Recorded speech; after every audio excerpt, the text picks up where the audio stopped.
Luke 23, verses 8 to 12.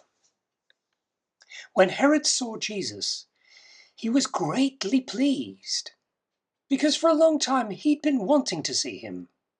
From what he had heard about him, he hoped to see him perform a sign of some sort.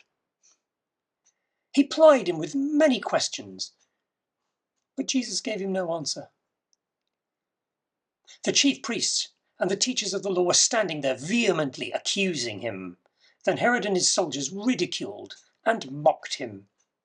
Dressing him in an elegant robe, they sent him back to Pilate. That day, Herod and Pilate became friends. Before this, they had been enemies. This must have been a very tiresome time for King Herod. Along came this bizarre rebel. But not only can no one really find anything wrong to say about him, he won't perform any miracles. He wants a performance.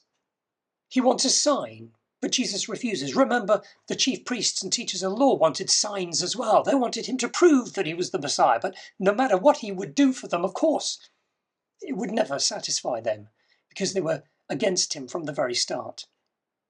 Even the chief priests are still there in this situation, accusing him, shouting and hollering, and by this point Jesus would have had a swollen face.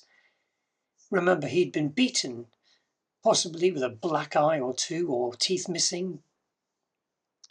So they ridicule and mock him even more, and dress him up in an elegant robe and send him back to Pontius Pilate.